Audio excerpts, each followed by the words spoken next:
Okay, we're going to get started. Thank you for joining us, everyone. My name is Derek Rowland. I'm the Deputy Chief of Staff and Director of Communications to the Honourable Lisa MacLeod, Ontario's Minister of Heritage, Sport, Tourism and Culture Industries. We appreciate you joining us, as well as nearly 600 others from across the province today for our technical briefing on the Step 2 regulations in the province's new roadmap to reopening as it relates to our sectors.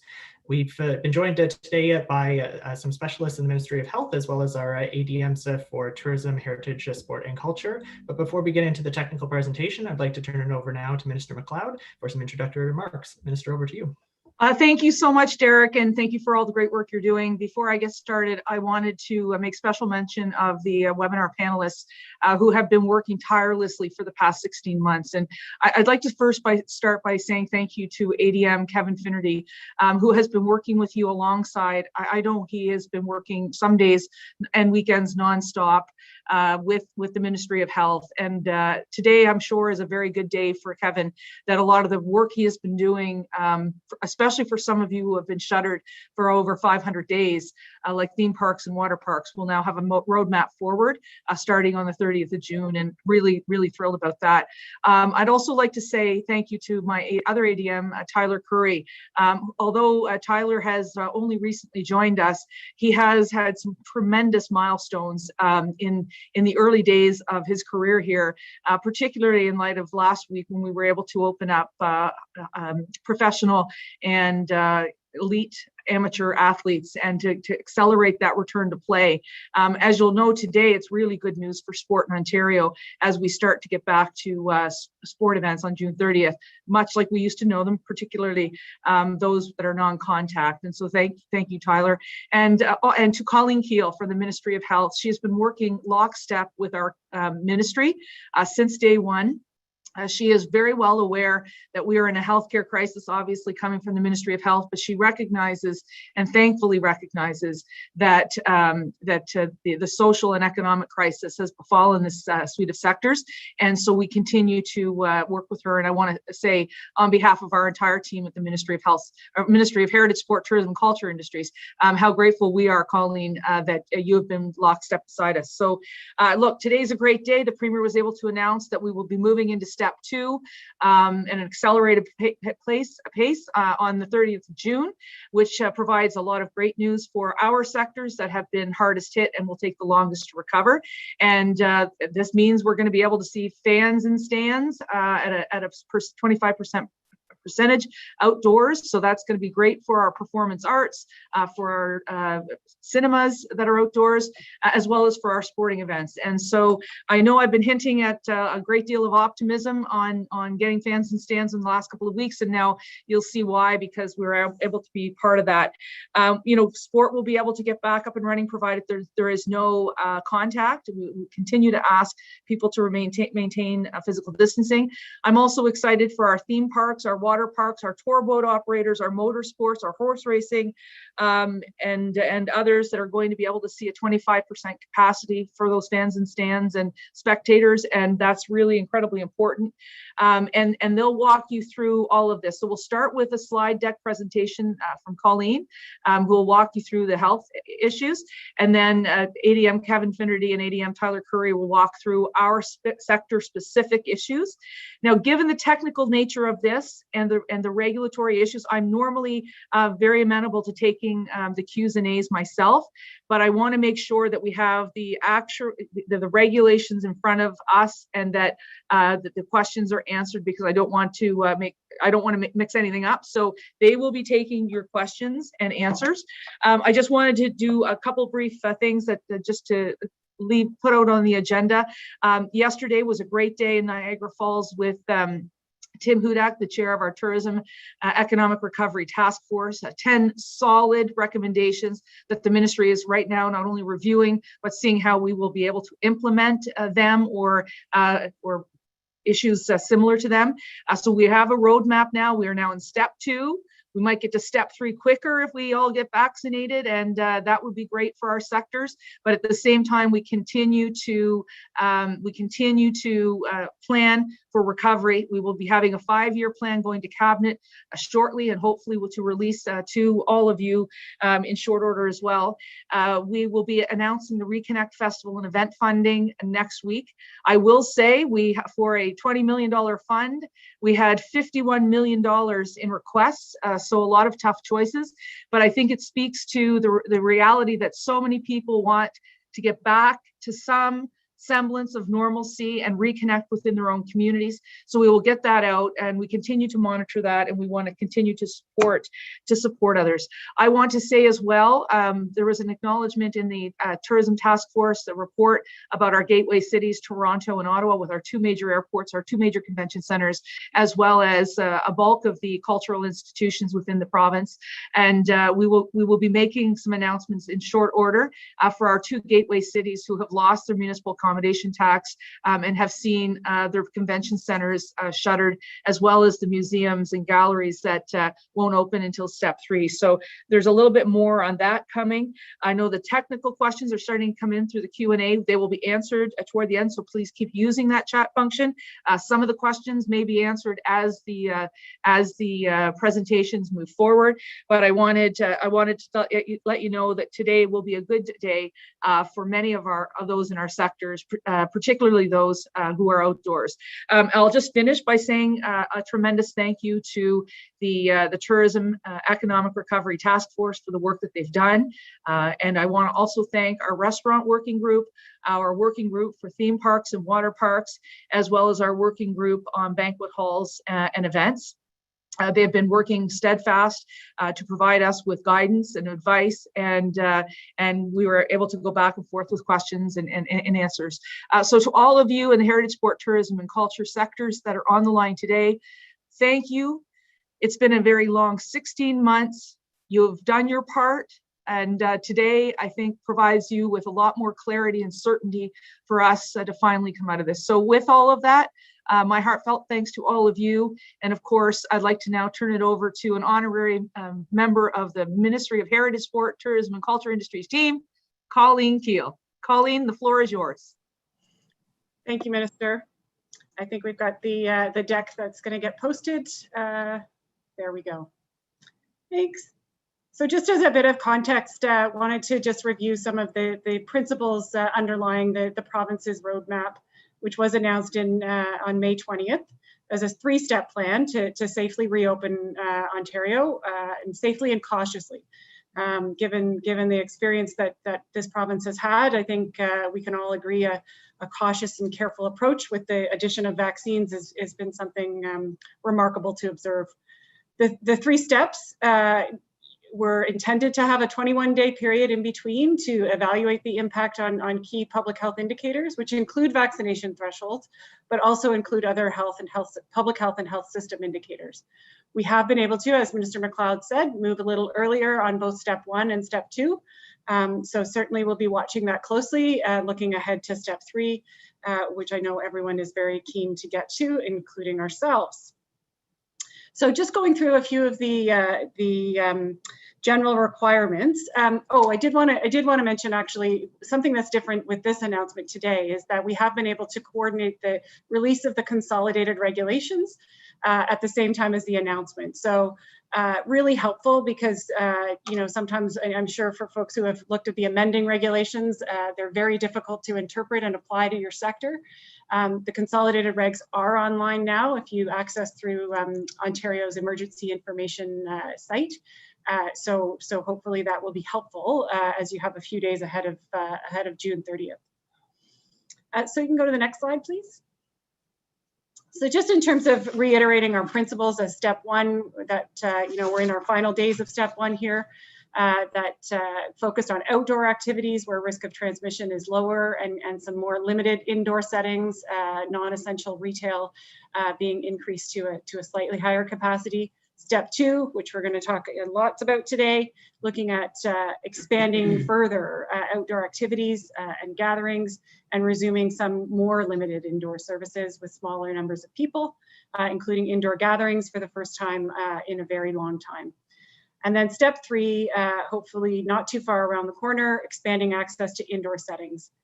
The cautious approach, I'll just continue to say, you know, we're all very optimistic, and I'm sure that that you may have seen both Dr. Williams in his last press conference today and Dr. Moore in his first one, expressing optimism about where we're sitting in terms of the pandemic, but also, you know, retaining an ever-present caution about new variants, about the Delta that we're seeing in various parts of this province, but also in neighboring countries as well. And so certainly keeping an eye on that. And as we roll out vaccine at incredible numbers in Ontario, and the uptake is really, really quite impressive, hoping that that continues to be our best defense. Next slide, please. Okay, so some of the requirements in the step 2 regulations, and I'll start with those that apply to individuals.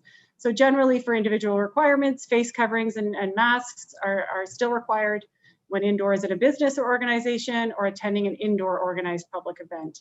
And face covering must cover mouth, nose, and chin, and there are some limited exceptions for sure for people who may not be able to for medical reasons, for example.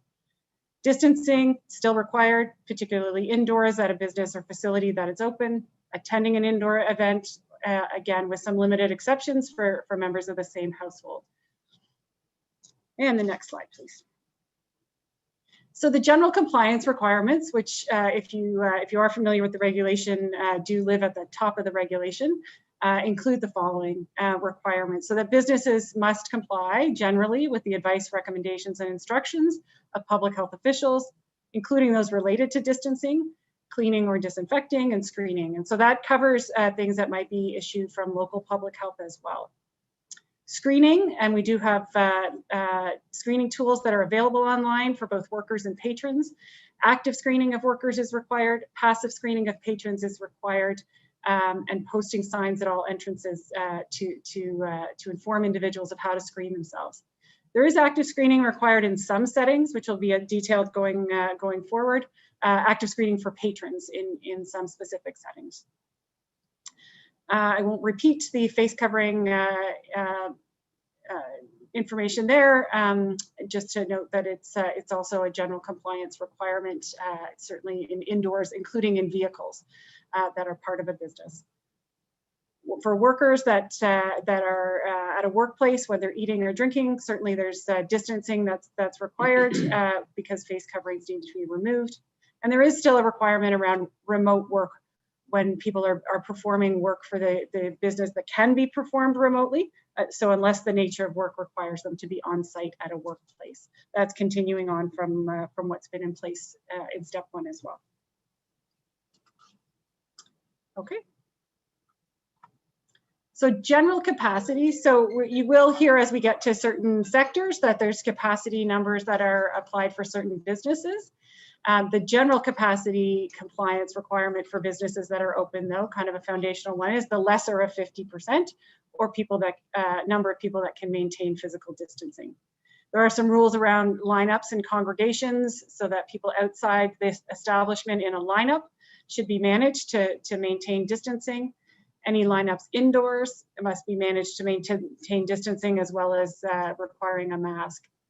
Some ongoing cleaning and disinfecting of things that are open, equipment, washrooms, locker rooms, cleaning and disinfecting there. Personal protective equipment, particularly as it relates to workers as well, if they are required for the eyes, nose, and mouth, if they're coming within 2 meters of a person not wearing face coverings and not separated by a barrier. And then finally, safety plans. So safety plans, you'll hear a little bit more sector by sector, but they must be prepared and posted in a conspicuous location and made available upon request. And so there are some additional requirements for certain sectors that will be outlined in the following slides. For live entertainment, and again, we're moving into opening for spectators at live entertainment outdoors. Performers must be 3 meters distanced or behind a barrier from the audience. And then for any tents, canopies, or awnings in outdoor spaces, it must have at least 2 full sides or 1 full side and the roof open to the outdoors, allowing for good airflow. Okay, so generally, this is where we start to see some increasing in gatherings. So social gatherings and organized public events can increase to a maximum of 25 outside, and as mentioned earlier, allowing for up to 5 indoors. Exceptions, there are some exceptions for retirement home residents, as well as a limited exception around end of school year celebration ceremonies that come with some guidance and direction from the Ministry of Education. Just noting that an indoor and outdoor gathering at this stage can't be combined to increase the number of people by adding the outdoor and the indoor. For weddings, funeral, religious services, and this is related only to the services, rites, or ceremonies, outdoors, the capacity is limited to what can be allowed for by just distancing.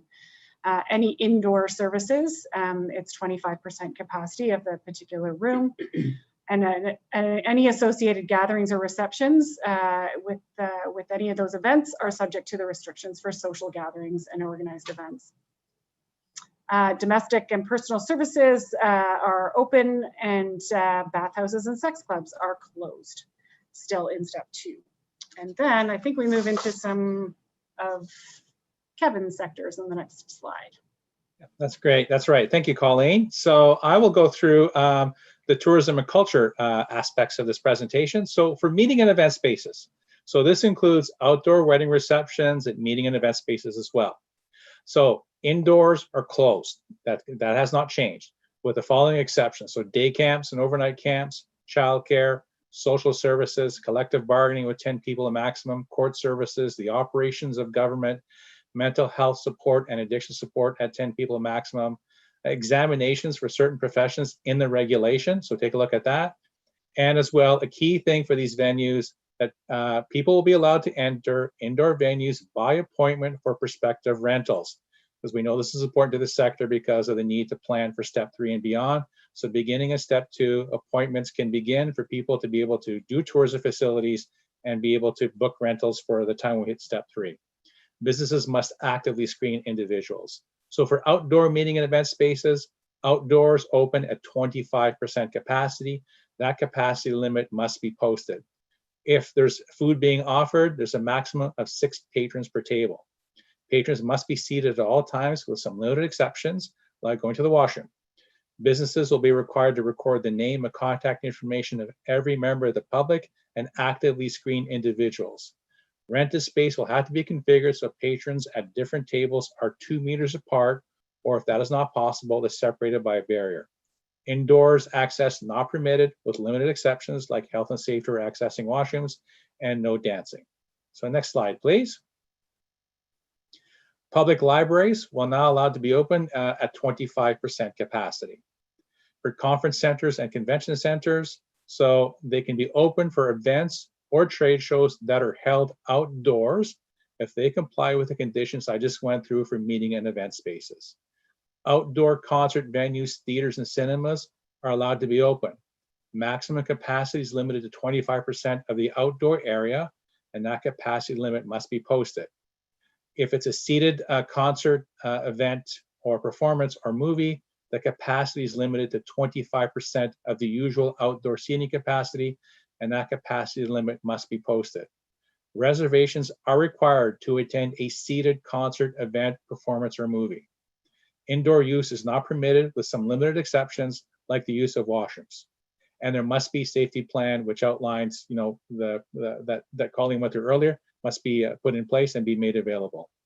Outdoor drive-in and drive-through events. So that's, you know, outdoor movies, concert, artistic events, theatrical performances, any other performance, that's allowed. Patrons, generally speaking, must remain in their vehicles, with some limited exceptions like accessing washrooms, and vehicles must be spaced 2 meters apart. Next page, please. So for fairs, rural exhibitions, and festivals, once again, open outdoor only. Capacity is limited to 25% of the outdoor area of the facility, and that capacity limit must be posted. If there is an attraction within that facility that's outdoors, its capacity is limited to 25%. If there is a seated venue inside that, its capacity is limited to 25% of the usual seating capacity for a seated event or activity. That capacity limit must also be posted. Once again, reservations are required to attend a seated event or activity. Indoor access is not permitted with limited exceptions and conditions, and I walked through those before. For amusement rides, there's a requirement for physical distancing of 2 meters with limited exceptions. So for instance, family members. Face coverings or masks are required when physical distancing cannot be maintained except on water rides, and we'll cover that in the amusement parks and water park section as well. And there must be a safety plan in place as well. Next slide, please. For amusement parks and water parks, so as a reminder, this is the first time that these facilities will be able to open since March of 2020. So open on an outdoor basis only. The capacity limit is 25% of outdoor areas, and that capacity limit must be posted. If there is an attraction within that facility, like a small concert venue, for instance, its capacity must be limited to 25% as well. For seated venues, the capacity is limited to 25% of the usual seating capacity for seated event or activity, and that capacity limit must also be posted. And once again, reservations are required to attend a seated event or activity.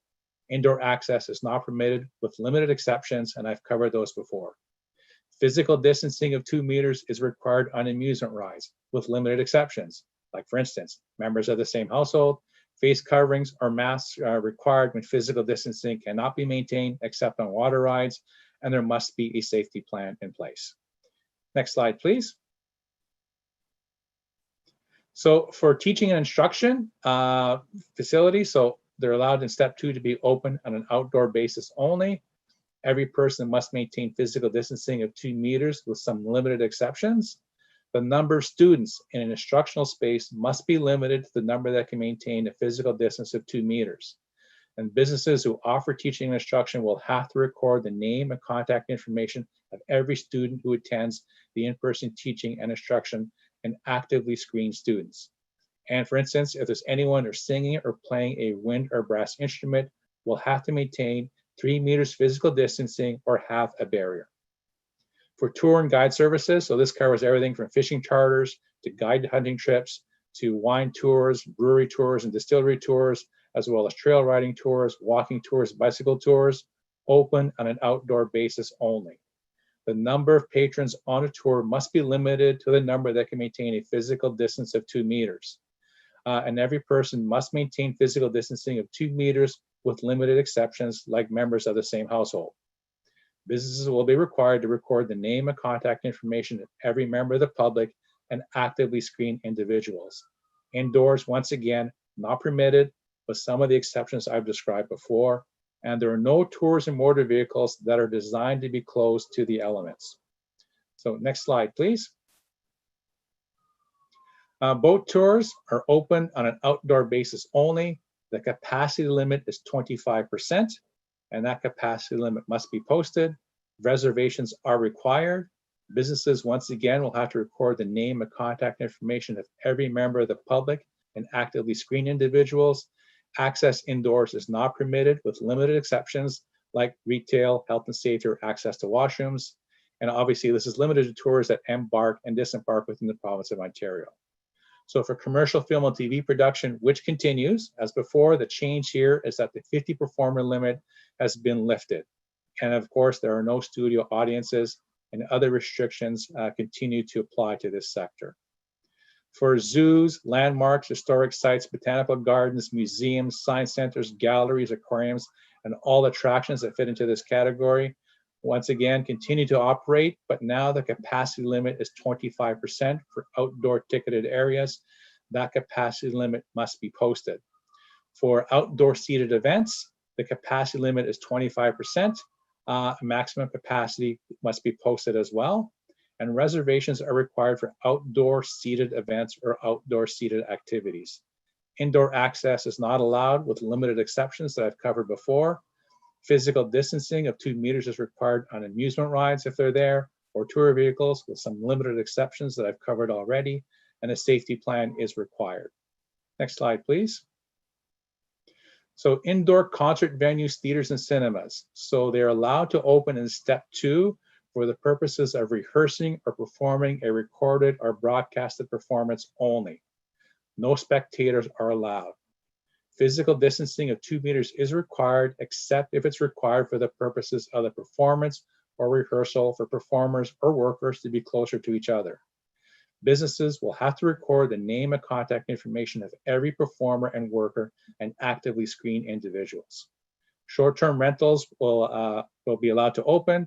Now, the caveat here, of course, is that indoor pools, communal steam rooms, saunas, indoor whirlpools, indoor fitness centers, or other indoor recreational facilities must be closed. Next slide, please. For restaurants, bars, food trucks, concession stands, and any other of these food or drink establishments, open for outdoor dining, takeout, drive-through, and delivery only. So that's a continuation of step 1. The change here is that now there's a maximum of 6 patrons per table, up from 4, except if there are members of the same household, one person outside the household who lives alone, and caregivers. Patrons who are dining must be seated at all times, with some limited exceptions, like using the washroom. Businesses will be required to record the name and contact information of every dine-in patron and actively screen dine-in patrons.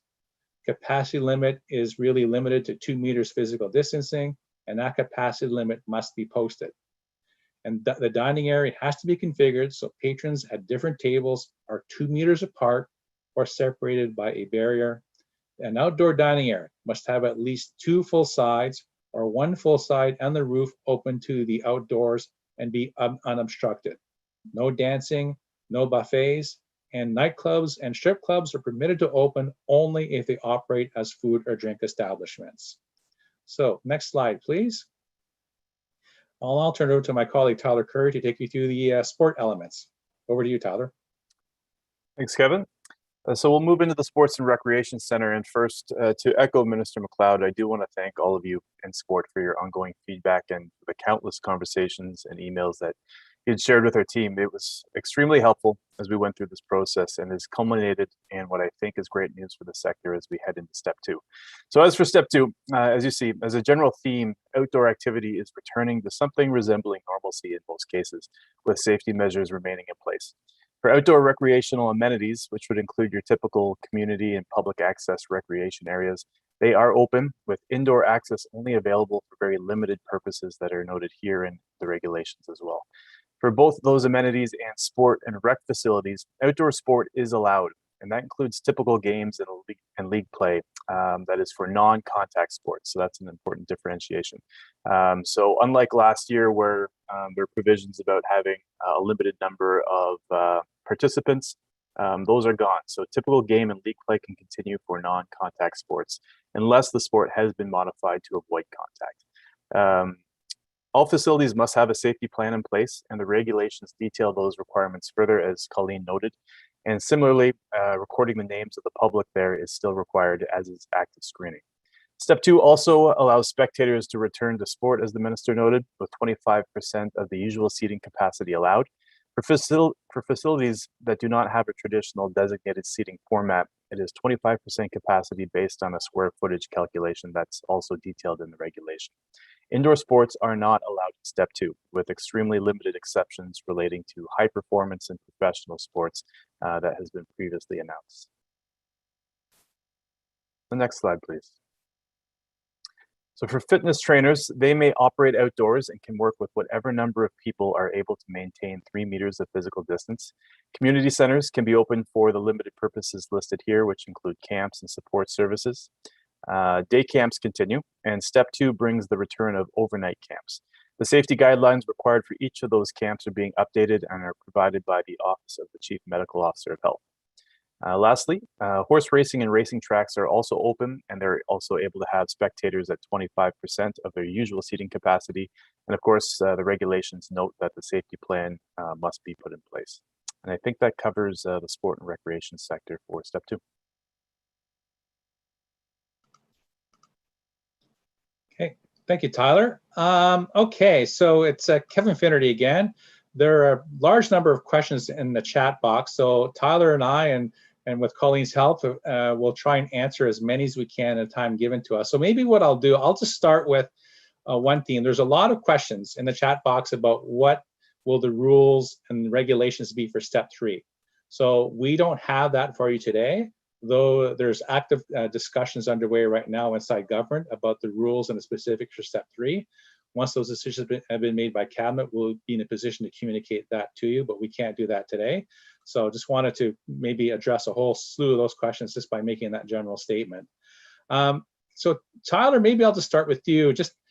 We're getting a number of questions about contact and sport and what that means, and perhaps you can just maybe cover that just a little bit again in terms of football versus baseball, just so people have a good understanding. That'd be great. Thank you. Yeah, for sure. That seems to be a question popping up a lot. In the sports sector, I think there's a general understanding of what we appreciate to be contact sport. That's your rugby, that's your football, where there's sustained contact. And that is really the focus here, is the sports that contact is a main element, a primary element, where the contact is engaged and sustained, as opposed to the incidental contact. For example, a baseball player tagging a runner out, a soccer player, a defender going for the ball and hitting somebody's foot. That is not what this factors in. But sports such as the rugby, hitting and lacrosse, things that are more engaged and sustained, those are the areas that are not allowed to step 2. That's great, thank you. So I'm also getting questions about capacity limits for outdoor concerts and events. So just to reiterate, for outdoor performing arts, live music events, the capacity limit is 25%. And of course, it's 25% of a outdoor seated venue in terms of its regular seating. So I just wanted to clarify that. So another question we're getting is related to face masking and the requirements for face masking both indoors and outdoors. And the question is, if I read this correctly, does this mean that there is no requirement for face masking being worn at outdoor events? So I don't know if Colleen is still with us, can perhaps, yes, in terms of the question on face masking. So people understand face masking required indoors, but if you're at an outdoor performance arts session, do you need to wear a face mask? So we would probably still advise that. In the regulation, the masking is not required at an outdoor event, but distancing requirements are still there. Okay, that's great. So I hope that's a whole bunch of questions related to that. So other question I'm getting would be, with amusement parks, is a 25% capacity in effect until step 3? So the answer to that is yes. And what the step 3 number will be is, as I said before, is still being worked on. It has not been determined.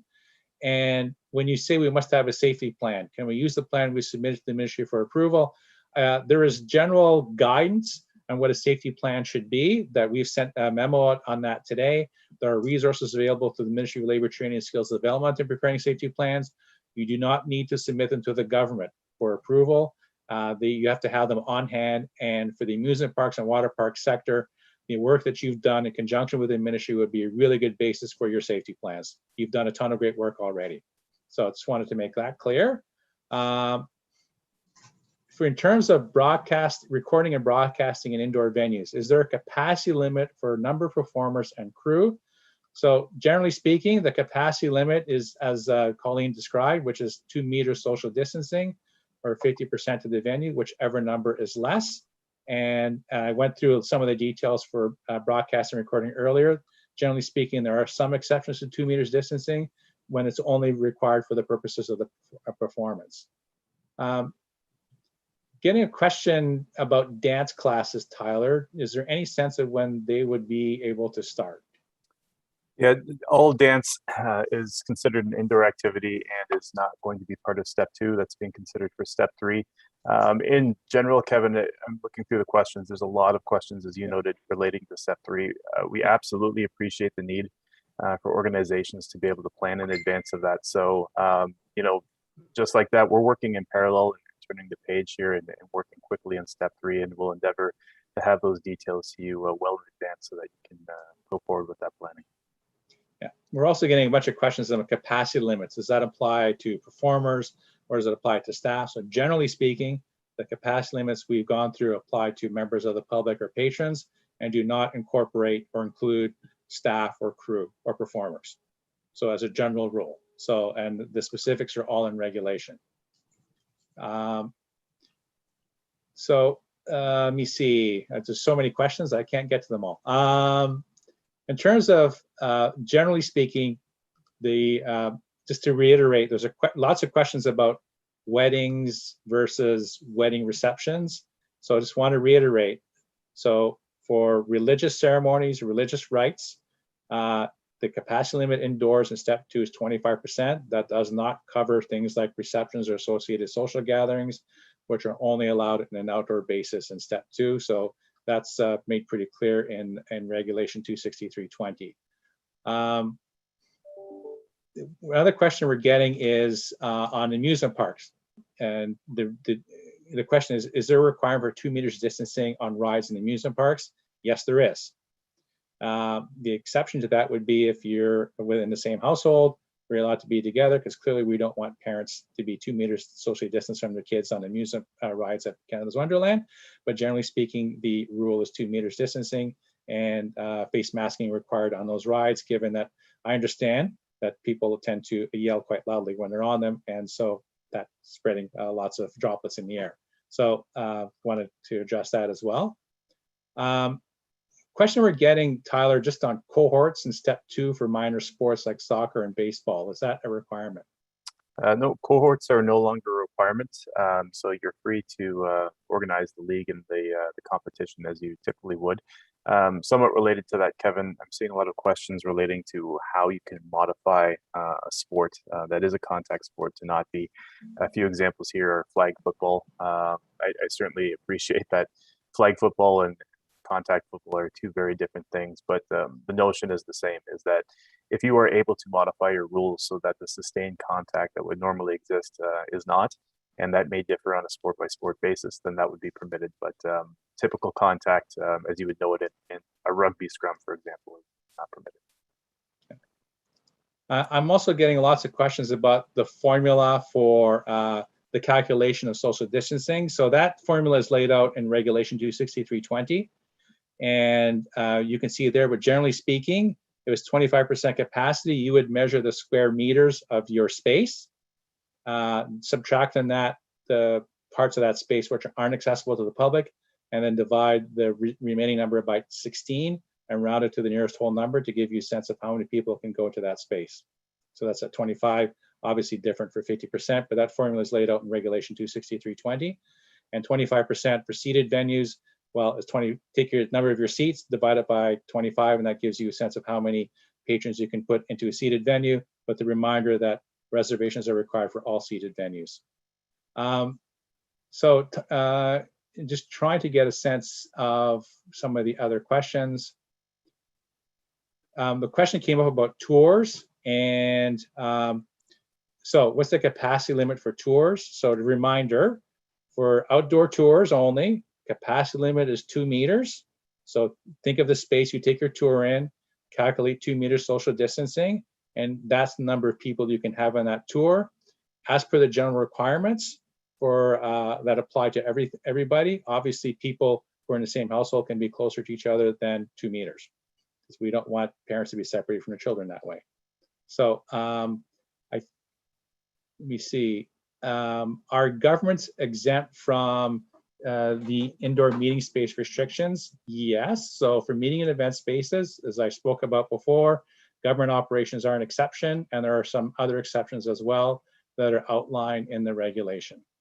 So I think, in the interest of time, I think we're running out of time, Derek. So perhaps I can turn it over to the minister at this point. We will try and get to as many questions as we can, but I would encourage people at this point to look at the regulation, which, as Colleen said, is available now in real time, which has all the very detailed specifics. And ministry staff will be available to answer other questions as we move forward in the coming days and weeks. So, Minister, perhaps I can turn it back over to you to make a few concluding remarks in the few minutes we have left. Well, listen, thanks so much, Kevin, Tyler, and of course, Colleen, for doing this. Friends, we have been, very open throughout this entire pandemic in making sure that our stakeholders get information in real time and provide you with the best level of customer service we possibly can. Derek has just indicated in the chat box where the stage 2 regulations are available. I encourage you to review them. If you have additional questions, please, as always, go to minister.mcleod@ontario.ca. Again, my email is minister.mcleod@ontario.ca, and my team will be working over the next couple of days in order to provide you with the detailed information that you require. I want to thank the Ministry of Health for working with us and our team. I want to also thank all of my colleagues on the Jobs and Recovery Committee of Cabinet. Just given the hardest hit sectors come from this ministry, we do take a bulk of the time in that committee because we are always bringing in reopening plans that get vetted through not only that economic lens, but certainly from the healthcare lens through Colleen's work and Dr. David Williams and so many others. I also wanted to say thank you to the over 700 people who came on to this call today. I do feel that it signals of brighter days ahead, and as Colleen mentioned, we could be in a good place for step 3, and we'll continue to do that regulatory work behind the scenes through your advice as well. And just finally, this is the first webinar since the cabinet shuffle, and I just wanted to, with so many of you on the line, thank you for working with me over the past 2 years as the minister here, but in particular over the past 16 months throughout this pandemic. I really feel that all together and all told, we are a very strong team. We are united in supporting one another and trying to do the very best that we can given the circumstances that we are faced with. So again, just thank you to everybody. I appreciate all of the patience and understanding, and I appreciate, as Kevin has said, all of the great work that has come from the sectors and has provided us with input and advice as we move forward. So thank you, everyone. Stay safe, and let's make sure we all get our vaccinations and get back to normal as soon as we possibly can, so that our hardest hit sectors can once again get back to doing what we all do best, and that is making memories, reminding us why we love to live where we do, encouraging visitors to come from all over the world, and making sure that we have a strong economic imprint of $76 billion in this economy. So with that, friends, stay safe, and we'll be making some more announcements over the coming weeks and about financing and funding, as well as hopefully more information in terms of regulations at the appropriate time. So with that, happy to answer any questions that you may have through the minister.mcleod@ontario.ca website. So thank you, everyone.